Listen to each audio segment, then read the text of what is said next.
आपल्या चरणी प्रार्थना. 9034व्या कंठस्थ पाठ असलेली मुलं आहेत, त्यांची शरणागती करा. मुद्दा माझा हा, आपल्यापेक्षा कोणीतरी ज्ञात असतं याचं भान आपल्या हृदयात मनात असलं पाहिजे. तर ठेवावं, तरच माणूस सुखी समाधानी होऊ शकतो, विजयी यात्रा होऊ शकते, समाजात अलौकिक महत्व त्याला प्राप्त होतं. पण भान पाहिजे आपल्यापेक्षा कोणीतरी मोठं आहे. विठाल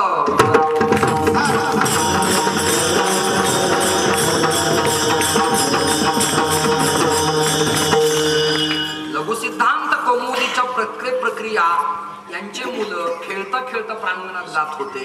एवढा विद्वान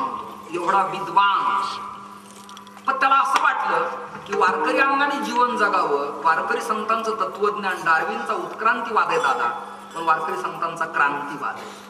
ही क्रांती केली आहे, या क्रांतिदर्शी विचाराने जीवन जगावं आणि पुरोगामित्व समाजाच्या समोर मांडावं. म्हणून तो कीर्तनकाराची विद्वत्ता, संप्रदायाच्या आचार विचाराची बैठक ऐकल्यावर बीड परगण्यातला तो ब्राह्मण वेडापिसाद झाला. त्याने बीड शहर सोडण्याचा अंतिम निर्णय घेतला. मुलांना, बायकोला, आईला, वडिलांना निरोप घेतला.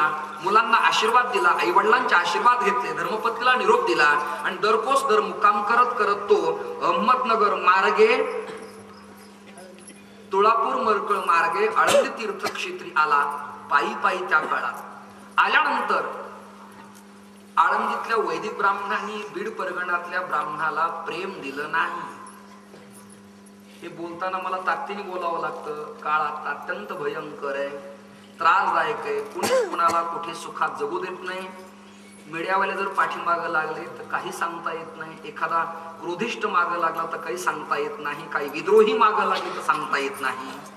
त्यामुळं भय निर्माण झालंय. बोलताना अत्यंत स्पष्टता बोलता येत नाही. ज्यांना भयच नाही, ज्यांनी खूप कमवलंय, त्याला बिनधास्त बोलायला हरकत नाही. माझा अजून बरंच कोठा पूर्ण करायचा राहिला आहे.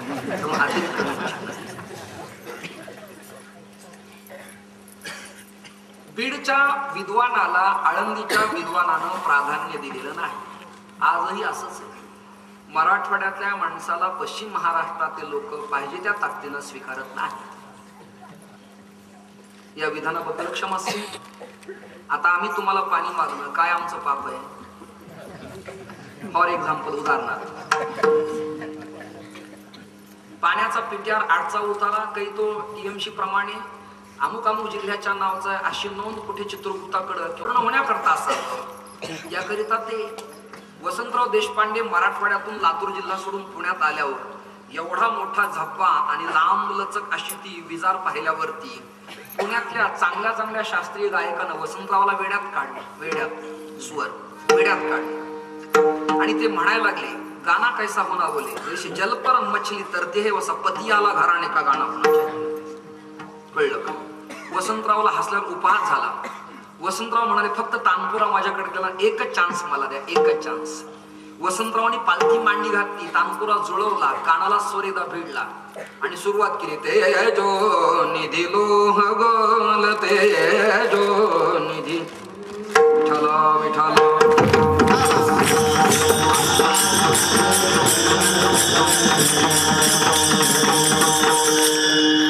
आणि मग पुणेकरांनी नमस्कार केला. धन्य आहात आपण. महाराजांची नियुक्ती झाल्यावर सुद्धा काहींना त्रास झाला. का कोणास ठाऊक आहे. मराठवाडा हा विषय तर त्या त्रासाला कारणीभूत नसावा ना, माझा अंदाज आहे.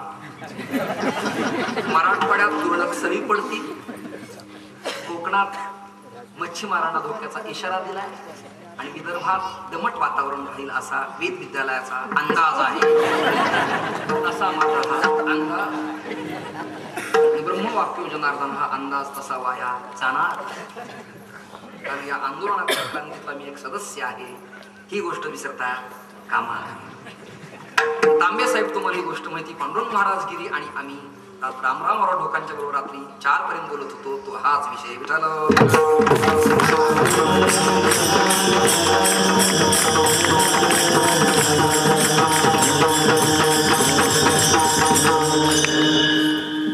आता मराठवाड्यात जयदत्त क्षीरसागराची ताकद अभ्यासाला पूर्ण आहे.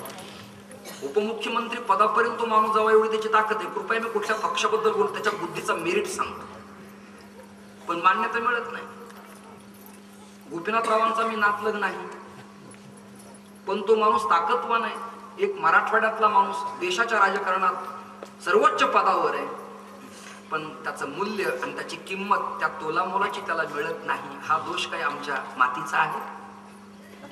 मी आळंदीला गेलो श्रीवी चितळ्यांच्याकडे वैदिक शिकण्याकरता. ते म्हणाले तुझं सगळं चांगलंय पण तुझी वाणी अशुद्ध आहे. मग मी विचार केला, या काळातला चितळी भट्ट असा तर त्या काळात रामेश्वर भट्ट कसा? कल्पना.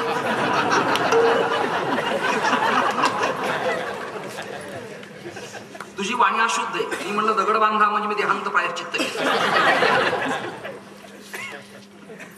माझा मुद्दा असा की आम्हाला सदैव दाबण्याचा प्रयत्न होतो राजकारणात, समाजकारणात, पारमार्थकारणात. मराठवाड्यातली पोरं एवढी तयार आहेत. कृपया मी कोणाची टीका करत नाही, तुम्ही सगळे श्रेष्ठ आहे, वंदनीय, तुमच्या चरणाचं तीर्थ प्यायला मी तयार आहे. काय नजाकत आहे पोरांच्या हातात बघा, काय तयारी आहे लोकांची. यांना मीडिया मिळत नाही, यांना प्रेस न्यूज मिळत नाही, यांची प्रसिद्धी होत नाही. विशारद लोकांना चांगलं रद्द करतील एवढी ताकद त्यांच्या भजनानंदात आहे, एवढी ताकद ज्ञानोबराया तुकोबारायांच्या कृपेने यांच्यात आहे. फक्त त्यांना प्रोत्साहन मिळत नाही. कुठलचे? पैत्यावरचे. जय हरी. हे कुणाबद्दल बोलत नाही.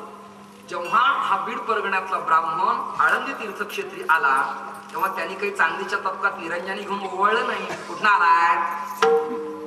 बीडवर. काय वृषभासारखे पसरलाय? म्हणजे वृषभासारखे पसरलाय म्हणजे बैलासारखा पडलाय तसं त्याचा. काय त्रातारोग होतायस? म्हणजे गिळण झालं का? चंद्रमंडल आवडतंय का? Record language. चंद्रमंडल म्हणजे भातामध्ये तूप टाकणे. चंद्रमंडल आवडतंय काय? काय वाणी अशुद्ध आहे तुमची? एवढ्या सगळ्या बोलण्यानं बीड परगण्यातला ब्राह्मण आळंदीच्या ब्राह्मणापुढे फिका पडला. काय करणार बिचारा तो? पण एक ब्राह्मण बरा होता. शुद्धीपत्राच्या प्रसंगाला पैठणात सगळेच वाईट होते असे नाही, एक बरा होता. त्यांचं नाव हरिकाका होतं. तसं आळंदीतल्या एका वैदिकाला दया आली. आपण बीड वर्ण आलात? हो. ज्ञानोबरायांच्या मातोश्रीचं वडिलांचं नातं मराठवाड्याच्या मातीशी निगडीत आहे. तुम्ही तिकडचे आहात ना? ज्ञानोबरायांच्या पूर्वज गोविंदपंत बीड जिल्ह्याचे प्रांताधिकारी होते. तुम्ही तिकडचे आहात ना? हो. नाथराय, भानुदास महाराज, चक्रपाणी बाबा, सूर्यनारायण बाबा, जनाबाई, नामदेव महाराज, समर्थ, मराठवाड्यात तुम्ही तिकडचे आहेत ना? बंकट स्वामी तिकडचे, भगवान बाबा तिकडचे, नारायण बाबा तिकडचे, उकळीकरांची परंपरा, दैठणकर ही सगळी परंपरा, देगलूरकर. असं का? मग तुम्ही तिकडचे आहात? हो, तिकडचंच आहे. कशासाठी आलात? काही नाही, कृपा संपादन व्हावी या करता आलो. मी कीर्तनात ज्ञानोबरायांचं गुणवर्णन ऐकलं की ज्यांच्या स्पर्शानं रेडा वेद बोलतो, ज्यांच्या स्पर्शानं निर्जीव भिंत चालायला लागते. मला वाटतं माझ्यासारख्या माणसावरती जर संतांची कृपा झाली, संत कृपा झाली, इमारत फळाली. ती जीवनरूपी इमारत माझी फलद्रूप होईल याकरता मी आलो. कृपा मजवर व्हावी. तिथल्या वैदिकांनी सांगितलं, तुम्ही आळंदी तीर्थक्षेत्रात वेळ वाया न दवडता देहू नावाच्या तीर्थक्षेत्री जगद्गुरु तुकोबारायांच्याकडे जा. हा त्या काळात समाजातला समन्वय. वाक्य नीट आहे. मी ज्यांना कळलं त्यांना मी धन्यवाद देतो. जे कळण्याच्या पलीकडचे ते विचारच करू. एक वैदिक दुसऱ्या ब्राह्मणाला सांगतो, आळंदीत वेळ वाया घालण्यापेक्षा जगद्गुरु तुकोबारायांच्याकडे जा. हा सामाजिक समन्वय त्या काळात होता, याचं भान आपल्या सगळ्यांना असावं, एवढीच प्रार्थना आहे. आळंदी तीर्थक्षेत्र सोडलं आणि देहू नावाच्या गावी आल्यावर दुर्गादेवी नावाचा दुष्काळ पडला आणि जगद्गुरु तुकोबाराय 3 डोंगरावरती भ्रमंती करत होते. गोराडा, भामचंद्र आणि भंडारा 3 डोंगरावर. अण्णांना करायची पाळी आली. थोरल्या धर्मपत्नी आजारी झाल्या, इन्फेक्शन झालं, त्यांना गर्भवती राहिल्या. त्यांचं नाव रुक्मिणी मातोश्री होतं. महाराजांचं दुसरं लग्न झालं. पुण्यातील श्रीमंत सावकार आप्पाजी गुळवेंची कन्या आवली आवडी जिजा हिच्याशी लग्न झालं. मला 2 वाक्याकरता तुमच्याकडनं टाळ्या अपेक्षित आहेत. महाराष्ट्रात दादा 2 जिजाऊनी 2 चांगले कामं केले. एका जिजाऊनी पारमार्थिक जीवन महाराष्ट्राचं आत्मकल्याणाचं होण्याकरता स्वतःच्या प्रपंचाची राख रांगोळी करून आपला पती महाराष्ट्राला दान केला आणि एकीने आपलं ऐश्वर्य मतपातशाही स्थापन करून माय भगिनी आणि धर्माचं संतांचं रक्षण करण्याकरता आपला पुत्र छत्रपती महाराष्ट्राला दान केला. असे 2 जिजाऊंचे 2 काम आहेत. एका जिजीनं प्रपंचात सुखदुःख भोगले. महाराज एकांतात होते. भजनानंदाचा स्वाद ते चाकत होते. ब्रह्मीभूत काया होतसे कीर्तनी, भाग्य तरी ऋणी देवायसा. काया शरीर हरिमय बनलं होतं. महाराजांना असवायसा कुठे आठवची नाही या वृत्तीवरती पोहोचलेले महाराज. आणि तेवढ्यात तो बीड परगण्यातला ब्राह्मण आळंदीवरनं दिहुला श्वास टाकत टाकत पर्वत डोंगरावर चढला. महाराजांचं एकांतातलं कीर्तन संपलं होतं आणि या नुकताच गेल्यावरती तुकोबरायांनी ब्राह्मणाचा केलेला आदर सांगतो, प्रमाण सांगतो. द्विजा पाचारोनी करी त्यांचे पूजन. अभंग तुकोबराय गाता. द्विजा पाचारोनी करी त्यांचे पूजन, देई ओदान यथाविधी. हे पत्र दिले आवडीला बायकोला, आवडीनं जिजीला. आपल्याला कळते दिहूचे लोक नीट पाहत नाहीत, आळंदीचे प्रेम देत नाहीत, पश्चिम महाराष्ट्रातले आपल्याशी विरोधी कट कारस्थान करतात. महाराज म्हणाले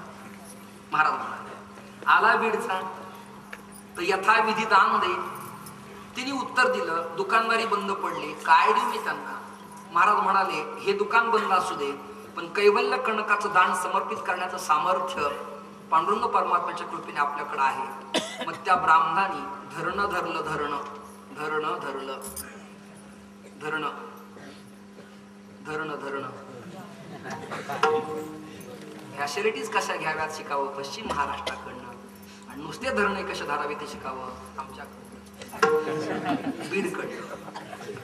धरणं धरलं, धरणं धरणं धरल्यावर चिकाटी महत्वाची आहे. महाराज प्रसन्न झाले आणि काय दिलं. द्वादश अभंग अभंग तेजोनिया फळ. 12 अभंगाचं पत्र दिलं. किती अभंगाचं. अभंग जन्माला का आला इतिहासाचं संशोधन.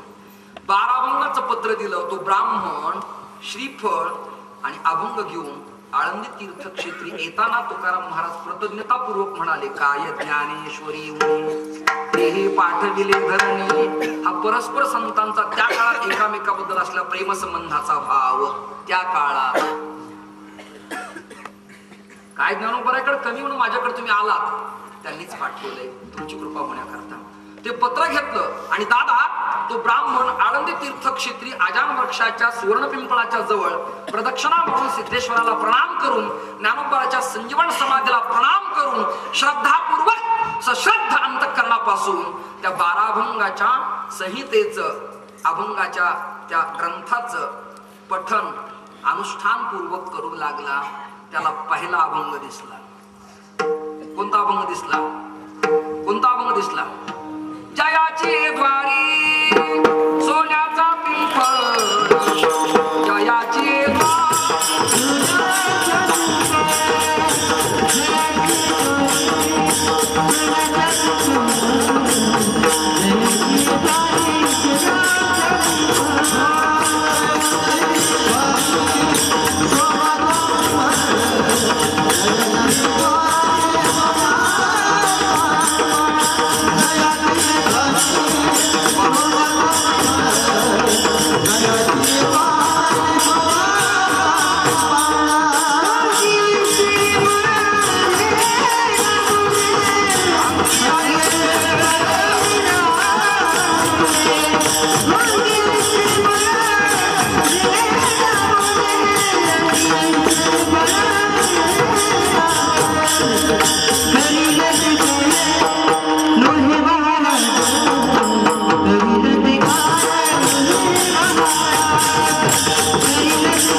लक्षार्थ कळत नाही. काही शहाणे ना एज्युकेटेड सायंटिस्ट पोस्ट ग्रॅज्युएशन पुरोगामित्वाच्या नावाखाली समाजाला वेड्यात काढणारे शिकले सवरलेले तथाकथित प्राध्यापक, अभ्यास परमार्थावरती निरळ श्रद्धा नसलेले, पण कुपाटीवरची दोडके ना खाली ना वर, बीच मेच मेरा चांद भाई असे काही. आळंदीचा पिंपळ सोन्याचा असेल काय, तुला करायचं काय? मला एकाने विचारलं श्रावणाच्या वडिलाचे नाव काय, तुम्ही भागवत सांगताना म्हटलं हो. श्रावणाच्या वडिलाच्या नाव मला आषाढ.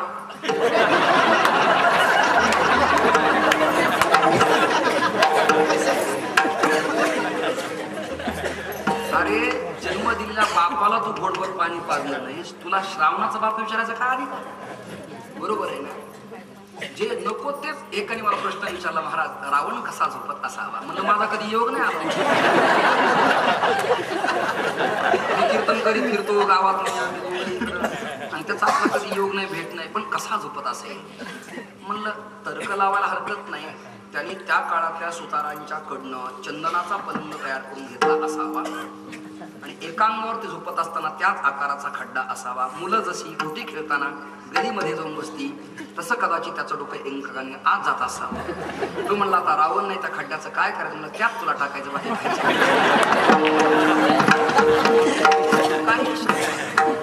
काय घेणं तुला त्याच्याशी? जे चांगले ते विचार. सोन्याचा पिंपळ वाच्यार्थ लक्षार्थ कळला पाहिजे. दृष्टांत यांना सगळ्याला कळावा, आनंद मिळावा म्हणून एका महिन्याकरिता लग्न या निमित्त करता आलेले. आईने सांगितलं बेटा माडी झाड कचरा गोळा आणि एक लक्षात धर हा बेटा, पाहुणे बघून केर टाकायचं.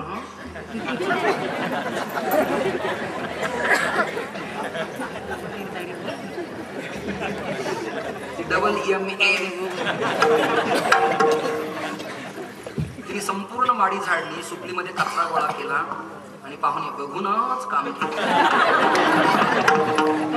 पाहुणे म्हणाले हीच का ती मुलगी? ती म्हणजे हो हो हीच मुलगी.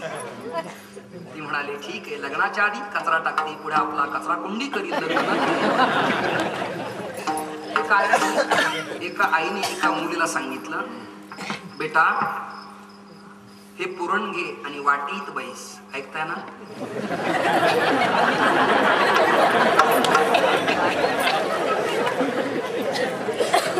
हुशार मुलगी, MBA झाली होती पुण्यात आता परवा. MBA, BBA, BCA, MTech. आता वाटा वरवंटा पाटा एवढं पुरण घेतलं, गल्लीत खेळणाऱ्या सगळ्या मुलांना ते प्रसादासारखं थोडं थोडं वाटलं. आई म्हणली महाराज अरे पुरणाची पोळी फार आवडते, इकडे घे पुरण. ती म्हणजे आई तूच म्हटलीस ना पुरण घेऊन वाटीत बरेच मी मुलांना. एक पेशंट पळत पळत आलं डॉक्टरकडे. डॉक्टर खरं तर स्पीकर चांगला असताना कोणी एवढं कर्कश ओरडून, पण चला तुमच्या खर्चाचा काहीतरी फायदा व्हावा एवढं.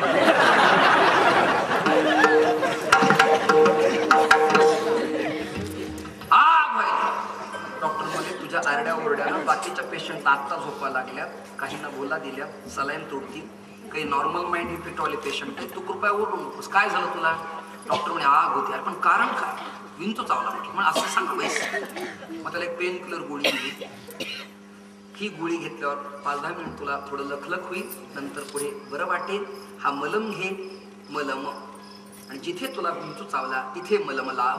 त्याने डबी घेतली, शेतात गेला आणि ज्या बांधावरील दगडावर विंचू चावला त्या दगडाला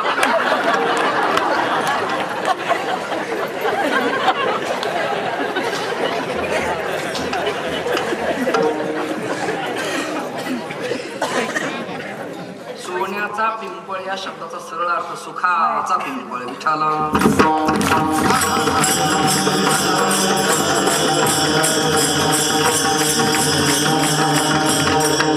त्या शांती सुखाच्या ऐश्वर्याच्या पिंपळाखाली हा ब्राह्मण बसला आणि तुकोबाऱ्याने दिलेल्या अभंग गाथेच्या 12 अभंगापैकी दुसऱ्या अभंगाचं चिंतन श्रद्धापूर्वक करू लागला. म्हणजे वेदावर, उपनिषदावरती, भागवतावरती, रामकथेवरती जेवढी श्रद्धा तेवढी श्रद्धा अभंगावरती ठेवून तो अभंगाचं पठन करू लागला आणि त्याला दुसरा अभंग दिसला. गोविंद गोविंद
वादक अत्यंत सुरेल आहेत.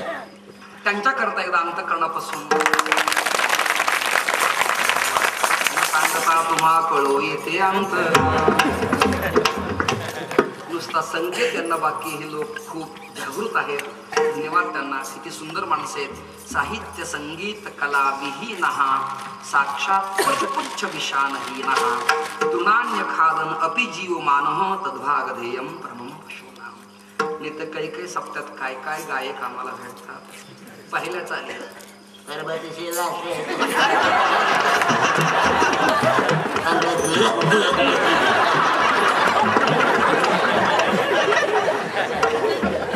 आणि त्या जुन्या चाली भले मोठाले भेटेल गोंडून आहे गोंडून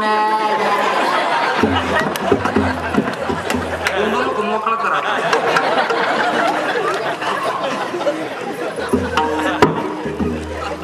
दादा अहो, महाराष्ट्रातले लोक वारकरी भजन गातात यात नवल नाही.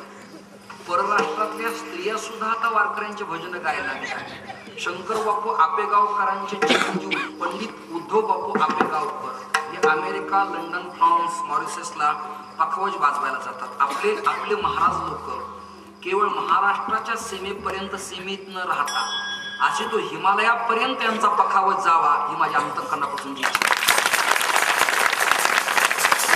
कुटुंबाऱ्यांचा विचार आणि वारकऱ्यांचा धाक परराष्ट्रातल्या लोकांना कळू द्या ना. कळलं का? केवढी ताकद आहे यांच्यात, केवढी ताकद आहे. मुद्दा असा, उद्धव बापूंच्या बरोबरती स्त्री आहे त्यांची शिष्या. तिचं नाव काय? जुडी नाव आहे तिचं. जुडी. मला आडनाव ठाऊक नाही, लक्षात आहे, पण आता ते उच्चार स्वच्छ होत नाही. जुडी तिचं नाव आहे. ती जुडी बापूंच्याकडं संगीत शिक्षणाचे धडे घेते. कळलं? आणि ते रिदम देतात ना, 1 2 3 4 5 6 7 8 9.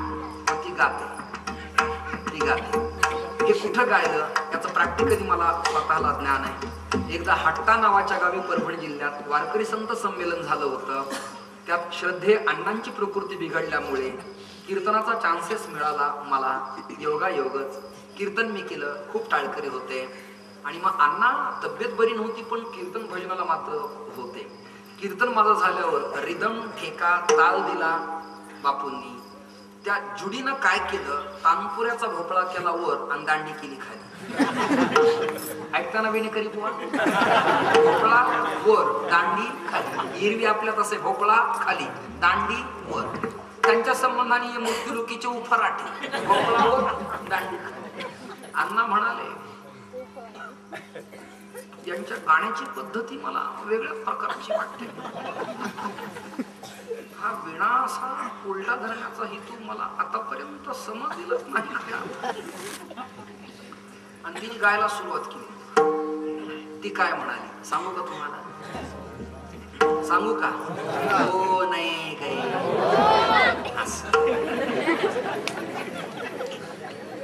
एका पोरीला पाहून यायची. आईने सांगितलं, बेटा जर तुला विचारलं स्वयंपाक येतो का? हो य म्हणावं. संगीत आवडतं का? हो य. मग लग्न झाल्यावर तू शिक्षण पूर्ण करणार आहेस का? हो य. हे सगळं शिकून ठेवलं. पाहुणे आल्यावर विचारलं, बेटा आमच्याकडे तुला एज्युकेटेड लोक आहेत, नोकरी चालेल ना? ती म्हणजे हा.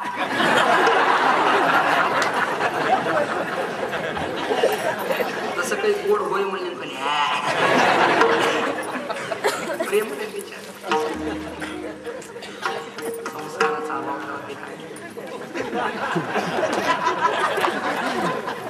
आणि चुकीचं नक्षत्र.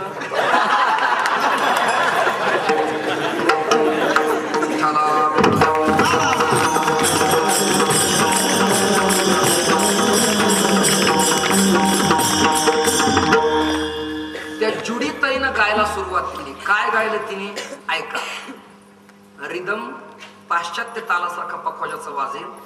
हार्मोनियमची साथ मला अतिशय गोड मिठास राहील आणि गाईल मी, ऐकाल तुम्ही. ही सुरुवात केली.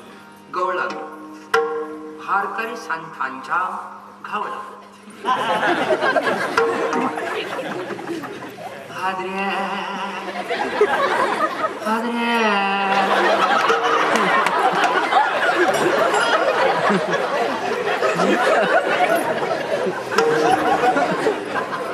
Parliament member silent. सभेत गदारोळ. 2 मिनिटाकरता कामकाज तहकूब. डाव्यांचा सभात्याग.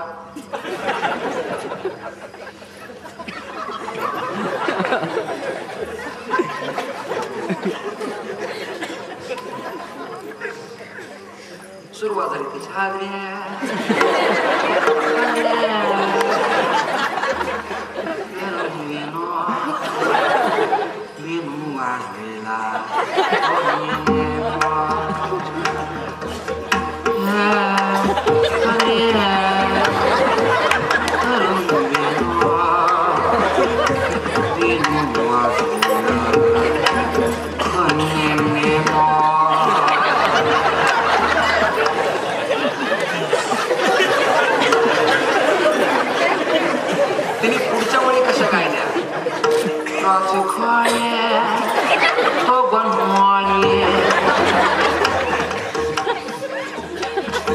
उच्चाराची पद्धती तशी आणि दुसरं एक भजन सुरू केलं.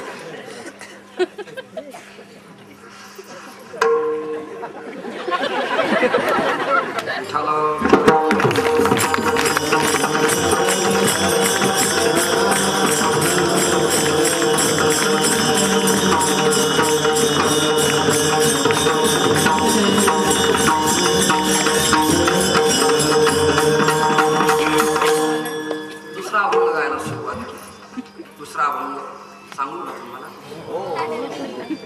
काही नाही, ठीक आहे ना. वयोवृद्ध असल्यावर, त्रास असल्यावर माणूस का अभंग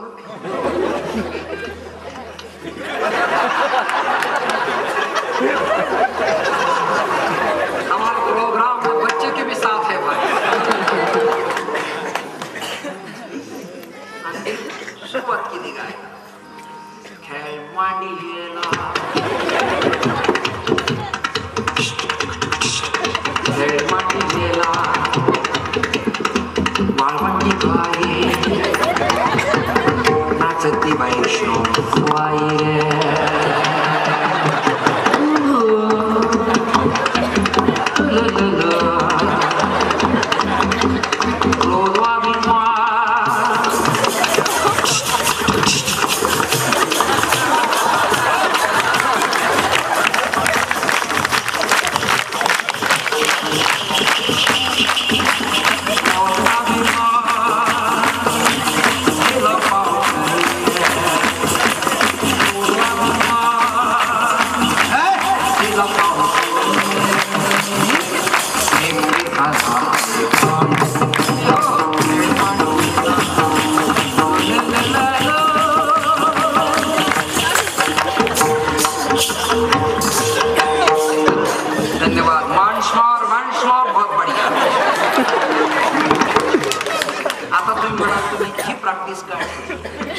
कदाचित यांच्या सगळ्यांच्या कृपेनं मला जर परराष्ट्रात कीर्तनाचा योग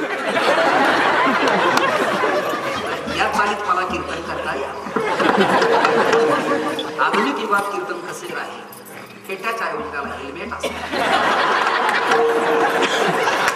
धोत्राच्या ऐवजी त्याला जर्किन असेल, फिट पॅन्ट चैनीच्या असते, विण्याच्या ऐवजी गिटार असेल. आणि तू कसं काय सुंदर ते ध्यान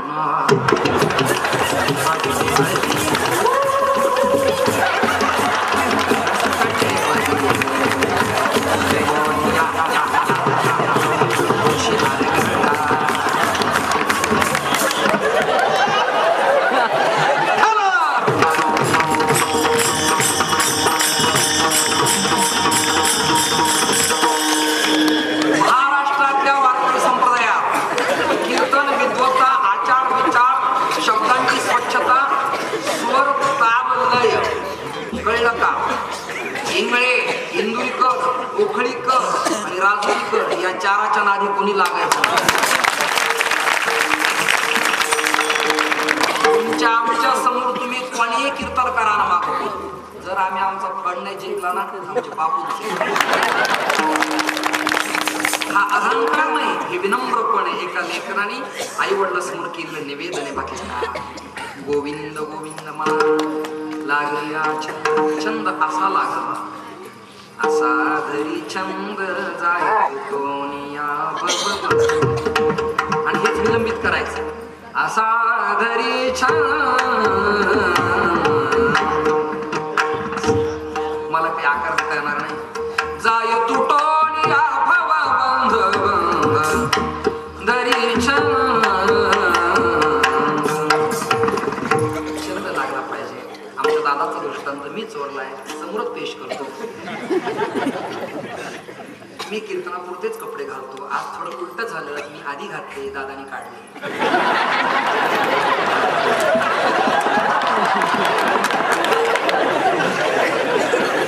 ही वस्तुस्थिती की नाही मी कीर्तनात विनाट कपडे माझ्या अंगावर नसतात आज असं झालं आधी माझ्या अंगावर कीर्तनात त्यांच्या अंगावर नाही म्हणजे आमच्या मराठवाड्यात एकामेकाबद्दल किती त्याग आहे तुमच्या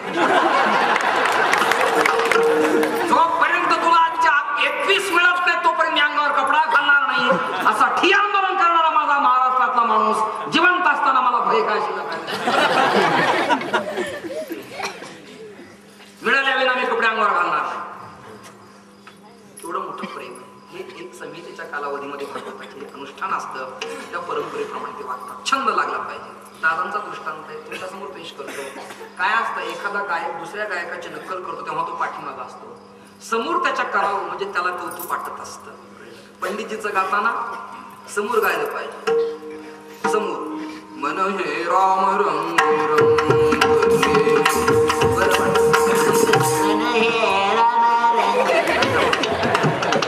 इथं तेवढंच गोड म्हणजे काटार ते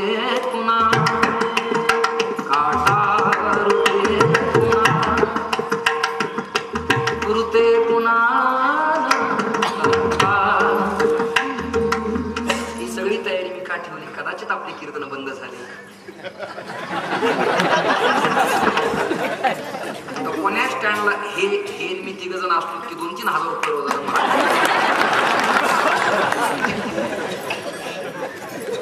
ऋते पुन्हा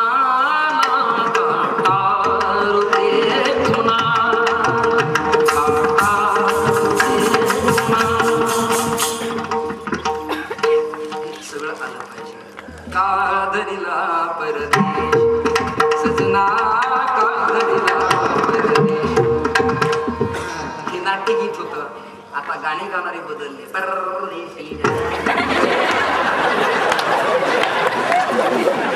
आलेला फेरबदल फक्त समोर म्हणलं पाहिजे छंद लागला पाहिजे छंद मी कीर्तनात होते कपडे घालतो कीर्तन झालं की कपडे काढतो आणि मी गाडीचा प्रवास लांबचा होता म्हणून मी विश्रांती घेतो तो पखवाजवादक एवढा पखवाजातला मर्मज्ञ ज्ञाता आणि तस्मै श्री नादब्रह्मायण महा त्याला पखवाजा विना करमतच नसायचं झोपीतही रेला मुखडा पर्ण ठेका तो वाजवतच असायचा कधी गणपती पर्ण कधी कृष्ण पर्ण कधी शंकर पर्ण माझ्या अंगावरचं त्याने ते पर्ण वाजवताना तो पर्ण काढलं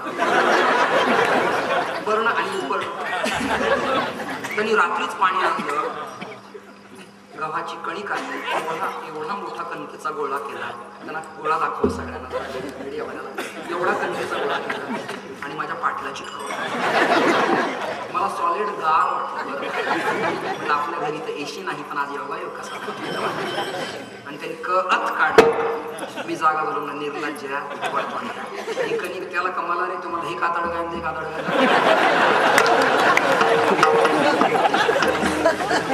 आमच्या दादांचा दृष्टांत ज्याची त्याची स्पेशालिटी महाराष्ट्राचं कोणी घेऊ शकत नाही मास्टरपीस असतो प्रत्येकाचा मग आमचे लोक म्हणे महाराज कशाला भांडता तुम्ही ते एकाच खात्यातले HBP या खात्यातले जर तुमचे कोणाचे लग्न राहिले असले आणि पाहुणे येत नसले तर मुलगा HBP मध्ये आहे सांगायचं म्हणजे लगेच लग्न माझं लग्नच होत नाही तिकडच्या पाहुण्याला मी बैकवलं मी HBP मध्ये आहे म्हणजे एवढी मोठी नोकरी म्हणून लग्न करायला हरकत नाही लग्न झालं बायकोने मला विचारलं तुम्ही आता रुजू कधी होणार मला मी ब्रेकवर आलो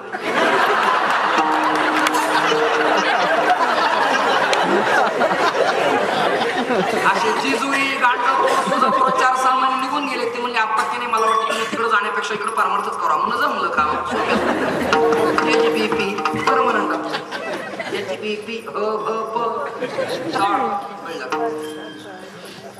तो बाकीचे म्हणले कशाला भांडलं, तुमच्याच खात्यातला आहे, कणकीवर भागले ना द्या सोडून. त्यांनी जर हातोडीने स्वर लावला असता.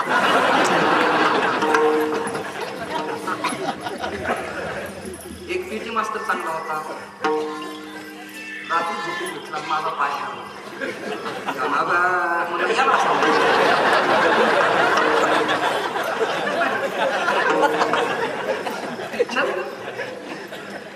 असले कसले छंद लागण्यापेक्षा माझ्या मनाला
कीर्तन नॉट इज जोक. कीर्तन ही गोष्ट सोपी नाही. स्वर, ताल, लय, अभिनय, आचार, विचार, उच्चार, विद्वत्ता, शास्त्र, अंतादेवी, हिस्ट्री, सांगोपांग चिंतन या सगळ्या गोष्टी असल्या तर समाज त्याला स्वीकारतो. केवळ कर्कशपणा म्हणजे कीर्तन नाही. विठाल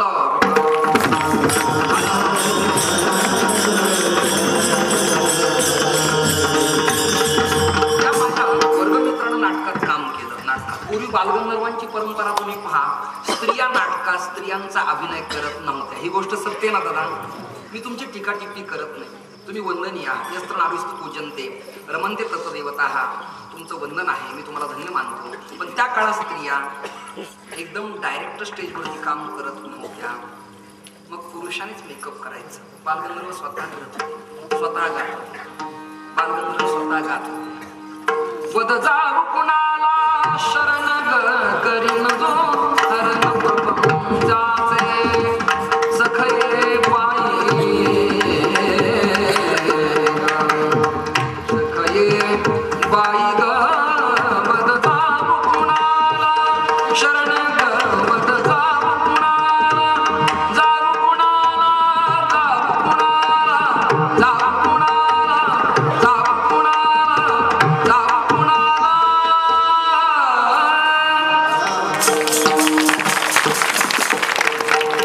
आपला टीव्हीवर जायचं काही योग नाही. आपली ही टीव्ही संपली. याचीच एक कॅसेट राईट मारायची आणि घरी लावायचं. बायकोला बघ मी टीव्हीत गेलो, बघ मी टीव्हीत गेलो. परत म्हणतात बघ आपला बाप टीव्हीत गेला.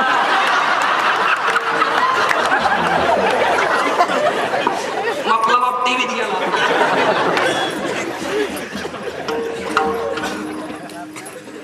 मी एक खेद व्यक्त करतो. कोणी पत्रकार असतील महाराष्ट्रातल्या वारकरी संतांना परप्रांतीय संतांसारखा मीडिया मिळत नाही. विठाल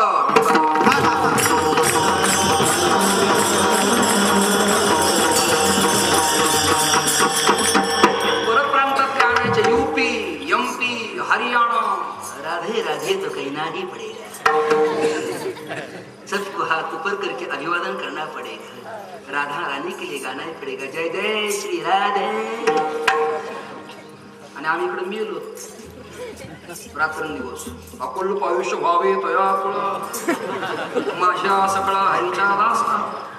आणि तरी लोकांना म्हणायचं कुठला कीर्तनकार होता रे, बीडचा काय. ते निघाल्यानंतर हेलिकॉप्टर उतरले की फुलांच्या साजा स्टेज पर्यंत. UPMPतला भागवत कथाकार कीर्तना स्टेजवर असा बसला असता. सहिष्णुता फक्त महाराष्ट्रात प्रेम फक्त महाराष्ट्राच्या मातीतल्या सुगंधाचे अन्यथा कुठेच नाही. लक्षात घ्या. इथे अभिनय